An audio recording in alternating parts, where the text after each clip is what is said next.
नमस्कार दोस्तों, आज मैं आपको भादो मास में नित्य नियम से सुनी जाने वाली तुलसी सींचने की कहानी सुनाने जा रही हूँ। प्रेम से बोलिए तुलसी माता की जय हो, विष्णु भगवान की जय हो। एक समय की बात है, एक गांव में एक बुढ़िया माई रहती थी। वह नित्य नदी पर स्नान करती और तुलसी माता को सींचती। तुलसी माता से कहती, हे तुलसी माता सबकी दाता, मैं बिरला सींचूं, तू कर निस्तार मेरा।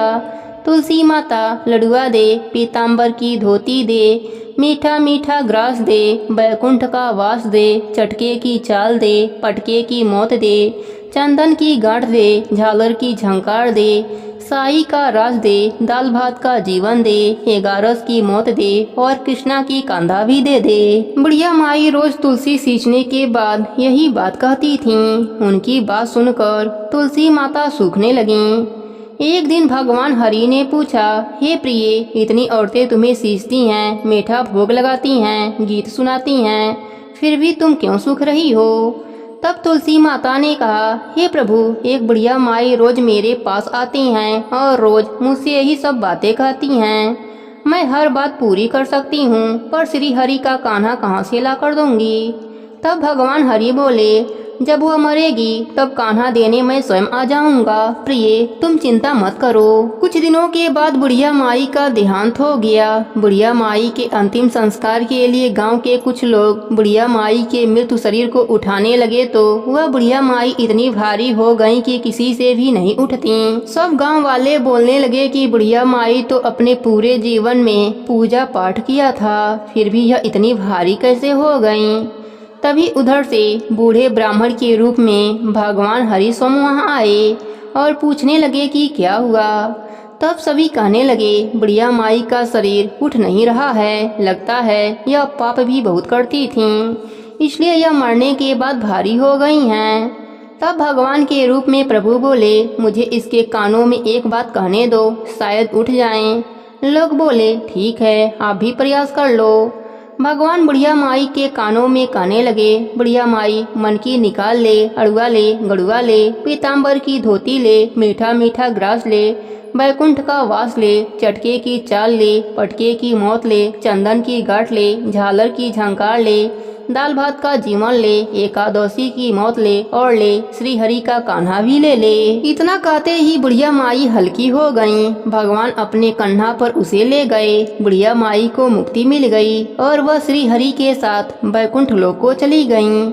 हे तुलसी माता, जैसे आपने बुढ़िया माई पर अपनी कृपा करी, वैसे ही अपने सभी भक्तों पर अपनी कृपा बनाए रखना। प्रेम से बोलिए तुलसी माता की जय हो, भादो मास की जय हो। भगवती तुलसी मूल प्रकृति की प्रधान अंश हैं। प्रारंभ में वे गोलोक में तुलसी नाम की गोपी थीं। भगवान के चरणों में उनका अतिशय प्रेम था। रस लीला में उनकी श्री कृष्ण के प्रति अनुरक्ति देखकर राधा जी ने कुपित होकर उन्हें मानव योनि में जन्म लेने का श्राप दे दिया। इससे वे भारतवर्ष में राजा धर्मध्वज की पुत्री हुईं। गोलोक में सुदामा नाम का एक गोप था। भगवान श्री कृष्ण का मुख्य पार्षद था। उसे भी किसी कारण से क्रोधित होकर राधा जी ने दानव योनि में जन्म लेने का श्राप दे दिया। उनके श्राप से अगले जन्म में वह सुदामा शंखचूड़ दानव बना। ब्रह्मा जी के प्रेरणा से भगवती तुलसी का शंखचूड़ दानव से गंधर्व विवाह संपन्न हो गया। ब्रह्मा जी का वरदान प्राप्त कर उस दानव राज ने अपने पराक्रम द्वारा देवताओं को स्वर्गलोक से निष्कासित कर उस पर अपना अधिकार जमा लिया। देवगण एकत्र होकर भगवान विष्णु के शरण में गए। भगवान विष्णु ने देवताओं को शंखचूड़ के जन्म एवं वरदान आदि की सब कथा सुनाई तथा उसके मृत्यु का उपाय बताते हुए उसे मारने के लिए भगवान शंकर को एक त्रिशूल प्रदान किया तथा यह भी बताया कि तुलसी का सतीत्व नष्ट होने पर ही उसकी मृत्यु संभव हो सकेगी। इसका भी आश्वासन भगवान विष्णु ने देवताओं को दिया। अपने कहे अनुसार भगवान विष्णु ने छल पूर्वक तुलसी का सतीत्व नष्ट कर दिया। उधर भगवान शंकर ने त्रिशूल द्वारा शंखचूड़ का वध कर डाला। पतिव्रता तुलसी को भगवान के द्वारा छल पूर्वक अपना सतीत्व नष्ट करने की जानकारी हुई तो अत्यंत शोक होकर उसने भगवान को पाषाण होने का श्राप दे दिया। तुलसी की कारुणिक अवस्था देखकर उसे समझाते हुए भगवान ने कहा, हे भद्रे, तुमने मेरे लिए बहुत समय तक तपस्या किया था, साथ ही इस शंखचूड़ ने भी तुम्हारे लिए दीर्घ समय तक तपस्या की थी। तुम्हें पत्नी रूप में प्राप्त करने के बाद अंत में वह गोलोक चला गया। अब मैं तुम्हें तुम्हारी तपस्या का फल प्रदान करना उचित समझता हूँ। तुम्हारा यह शरीर गंडकी नदी के रूप में प्रसिद्ध होगा। तुम्हारा केश समूह फूल वृक्ष के रूप में प्रकट होगा, जो तुलसी नाम से प्रसिद्ध होगा। देव पूजन में प्रयुक्त होने वाले समस्त पुष्पों और पत्तों में तुलसी की प्रधानता होगी। सभी लोकों में निरंतर तुम मेरे सानिध्य में रहोगी। मैं भी तुम्हारे श्राप से पाषाण बनकर गंडकी नदी के तट के समीप निवास करूंगा। चारों वेदों को पढ़ने तथा तपस्या करने से जो पुण्य प्राप्त होगा, वह पुण्य शालिग्राम शिला के पूजन से सुलभ हो जाएगा। उसी समय तुलसी के शरीर से गंडकी नदी उत्पन्न हुई और भगवान श्री हरि उसी के तट पर मनुष्यों के लिए पुण्य फल देने वाले शालिग्राम बन गए। ब्रह्मा जी कहते हैं कि यदि तुलसी के आधे पत्ते से भी प्रतिदिन भक्ति पूर्वक भगवान की पूजा की जाए तो भी वे स्वयं आकर दर्शन देते हैं। अपनी लगाई हुई तुलसी जितना ही अपने मूल का विस्तार करती है, उतने ही सहस्त्र युगों तक मनुष्य ब्रह्मलोक में प्रतिष्ठित रहता है। यदि कोई तुलसी को संयुक्त जल से स्नान कराता है तो वह सब पापों से मुक्त होकर विष्णु भगवान के लोक में आनंद का अनुभव करता है। जो व्यक्ति तुलसी का संग्रह करता रहता है और लगातार तुलसी वन तैयार करता रहता है, वह उतने ही पाप मुक्त होकर ब्रह्म भाव को प्राप्त होता है। जिसके घर में तुलसी का बगीचा विद्यमान है, उसका वह घर तीर्थ के समान है। वहाँ यमराज के दूत नहीं जाते। तुलसी वन सब पापों को नष्ट करने वाला, पुण्यमय कामनाओं को देने वाला है। जो श्रेष्ठ मानव तुलसी का बगीचा लगाते हैं, वे यमराज को नहीं देखते। जो मनुष्य तुलसी माला धारण करते हैं, पाप उसके शरीर का स्पर्श नहीं करता। जहाँ तुलसी वन की छाया होती है, वहीं पितरों के तृप्ति के लिए श्राद्ध करना चाहिए। जो प्रतिदिन आदर पूर्वक तुलसी की महिमा सुनते हैं, वह सब पापों से मुक्त होकर विष्णु लोक को जाते हैं। प्रेम से बोली तुलसी माता की जय हो, विष्णु भगवान की जय हो। एक समय की बात है, एक लड़की अपने भाई और भाभी के साथ रहती थी। उस लड़की का विवाह नहीं हो पा रहा था। वह लड़की तुलसी माता की बहुत सेवा किया करती थी। नियम पूर्वक तुलसी की पूजा करती और वहीं बैठकर तुलसी माता की कथा कहानी कहा करती थी। लेकिन उस लड़की की भाभी को यह सब पसंद नहीं था। वह हमेशा अपने ननद को ताने दिया करती कि जब देखो तब तुलसी के पास बैठकर कथा कहानी कहती रहती है, कोई काम धंधा नहीं करती। जब तुम्हारा विवाह होगा तो बारातियों को भी तुलसी खाने को दे दूंगी और दहेज में भी तुलसी ही दूंगी। कुछ समय के बाद ननद का रिश्ता पक्का हो जाता है और विवाह का समय भी आ जाता है। लेकिन जैसा भाभी ने कहा था वैसा ही किया। उसने तुलसी का गमला फोड़कर बारातियों के आगे रख दिया। ननद तुलसी माता की परम भक्त थी। उसके प्रार्थना करने पर फूटा हुआ गमला स्वादिष्ट भोजन में परिवर्तित हो गए। भाभी ने अपने ननद को तुलसी की माला गले में हाथों में पहना दिया। भगवान की कृपा से वह हीरे और सोने के ज्वेलरी में बदल गए। वस्त्रों के जगह भाभी ने जनेऊ रख दिया, जो सुंदर रेशमी वस्त्रों में बदल गए। इसके बाद ननद विदा होकर अपने ससुराल पहुंच गई। ससुराल में सबने ननद को इतने गहने पहने हुए देखा और इतना सामान लाते हुए देखा तो सब गांव वालों ने ननद की खूब प्रशंसा करी। ननद की खूब प्रशंसा होती। शादी के कुछ दिनों के बाद भाभी अपने पति से कहती है कि अब जाओ अपने बहन को बुला लाओ। वह देखना चाहती थी कि हमने उसकी शादी गरीब घर में की है तो वह कैसे रहती है। भाई के पास अपने बहन को देने के लिए कुछ न था। इस बात से वह बहुत मायूस था। लेकिन वह अपने बहन को लेने के लिए चल पड़ा। जैसे ही वह बहन के घर पहुंचा तो वह सोचने लगा, मैं अंदर कैसे जाऊं? सब लोग देखेंगे तो क्या कहेंगे कि मैं पहली बार बहन के घर आया हूं और कुछ भी लेकर नहीं आया हूं। लेकिन तभी छत से बहन ने उसे देख लिया।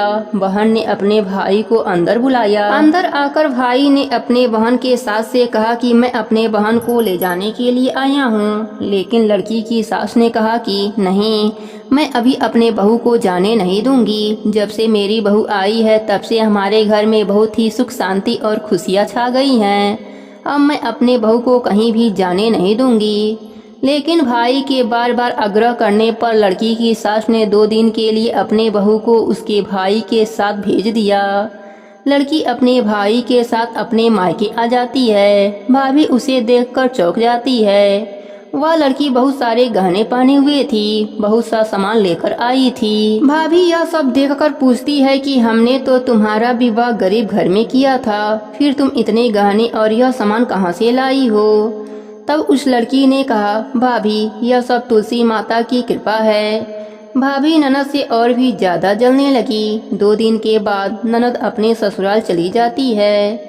इसके बाद भाभी अपनी बेटी को भी तुलसी माता की पूजा करना और कथा करने के लिए कहती है और कहती है कि तुम भी तुलसी माता की पूजा करो। देखो, बुआ ने तुलसी माता की पूजा करी तो उन्हें सब कुछ मिल गया। अगर तुम भी तुलसी माता की पूजा करोगी तो तुम्हें भी सब कुछ मिल जाएगा।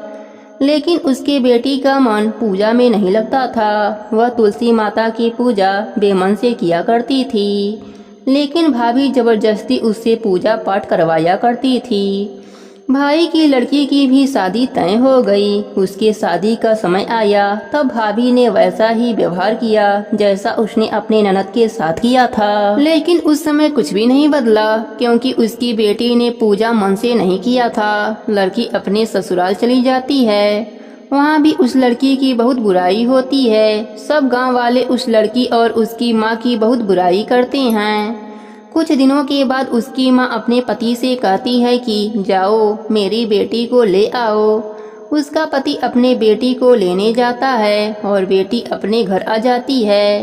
लेकिन बेटी पर कोई गहने नहीं थे, कुछ भी नहीं था। वह बहुत ही गरीब हालत में थी। तो भाभी यह सब देखकर कहती है कि तुमने अपने बहन का विवाह तो अच्छे घर में करा दिया, वह देखो कितनी अमीर है, और अपनी बेटी का विवाह गरीब घर में कराए। तब भाई कहता है, मेरी बहन ने तुलसी माता की पूजा और कथा मन से किया तो उसे उसका फल मिला, और तुम्हारी बेटी ने तुलसी माता की पूजा और कथा मन से नहीं किया तो उसे वैसा ही फल मिला। जो जैसा करता है उसे वैसा ही फल मिलता है। इसमें किसी की कोई गलती नहीं। हे तुलसी माता, जैसे आपने ननद पर अपनी कृपा करी वैसे ही अपने सभी भक्तों पर अपनी कृपा बनाए रखना। प्रेम से बोलिए तुलसी माता की जय हो, विष्णु भगवान की जय हो। एक समय की बात है, एक गांव में एक भाई बहन रहते थे। बहन बाल विधवा थी। वह नित्य नियम निभाती थी, धार्मिक विचारों वाली थी, हमेशा पूजा पाठ भजन कीर्तन से अपना समय बिताती थी। नित्य नियम से तुलसी सींचती थी, तुलसी माता की कथा कहानी कहती थी। इस बात से भाई की पत्नी को बहुत गुस्सा आता था। एक दिन उसने तुलसी माता का पौधा उखाड़कर घर के बाहर फेंक दिया और ताने मारने लगी। बहन से भाभी के ताने सहन नहीं हुए। वह अपना तुलसी का गमला उठाकर गांव के बाहर चली गई। भाई जब घर आया तो बहन को घर पर नहीं देखकर अपने पत्नी से पूछा, बहन कहाँ गई है? तो भाभी ने कहा, तुम तो घर में रहते नहीं हो, बाहर चले जाते हो, और तुम्हारी बहन तो कुलछनी है, पता नहीं कहाँ कहाँ फिरती रहती है। भाई को बड़ा क्रोध आया। सुबह से शाम हो गई और बहन का पता नहीं चला। इधर बहन जंगल में जा रही थी, उसे कुछ नजर नहीं आ रहा था।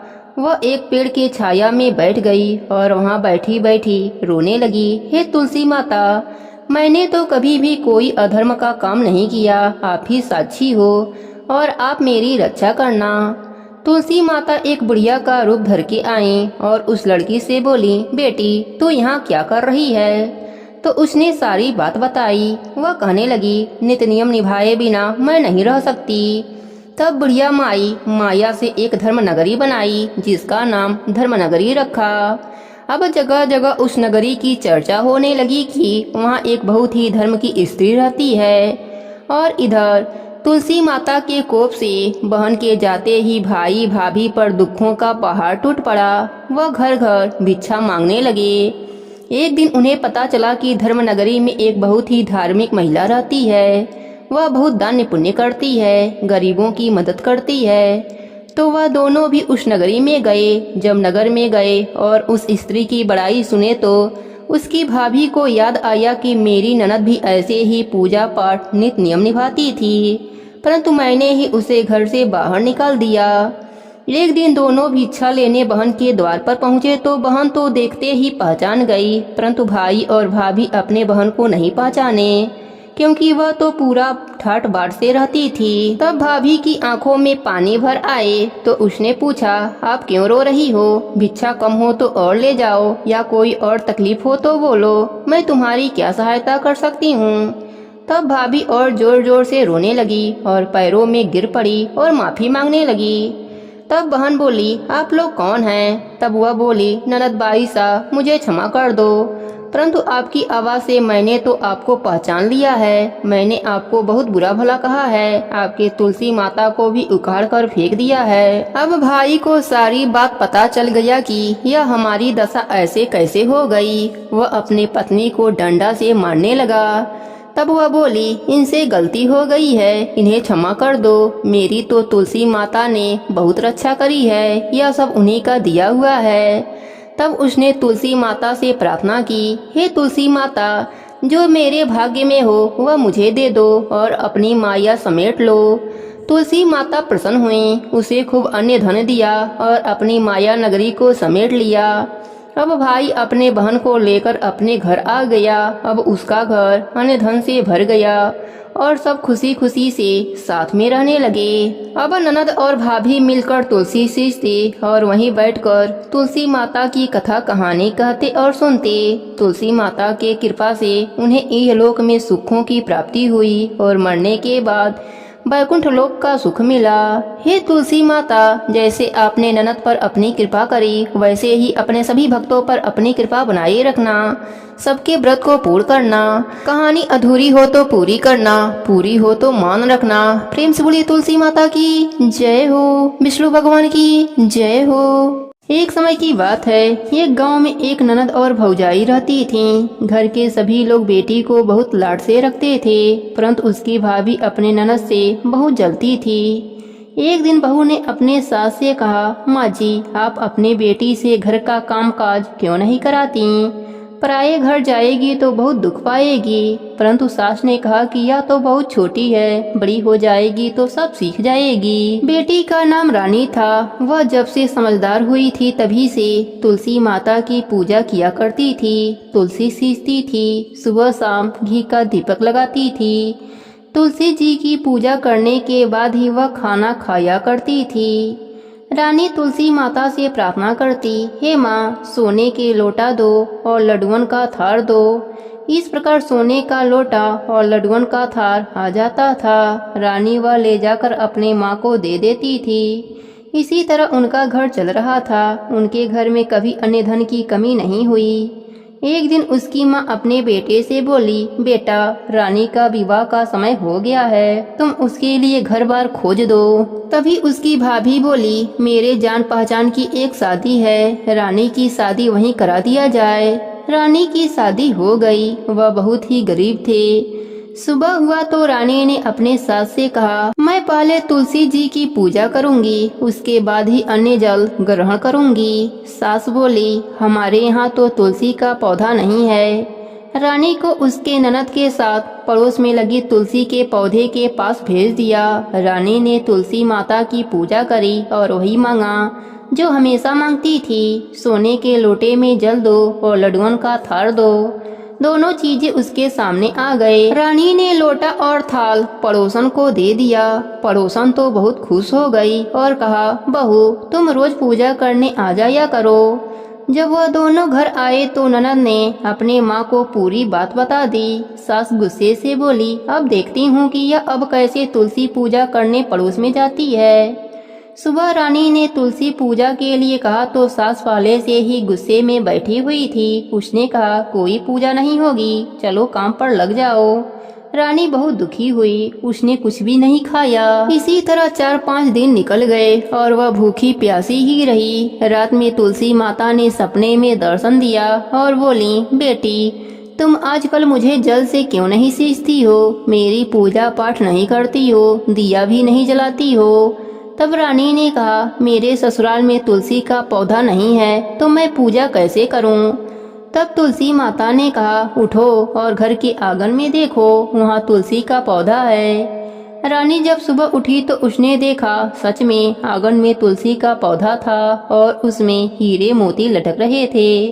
वह बहुत खुश हुई और पूजा की थाली लेकर आई और जल से तुलसी माता को सींचा, घी का दिया लगाया, परिक्रमा करी और उसने कहा, हे माँ, सोने के लोटे में जल दो और लड्डुअन का थार दो।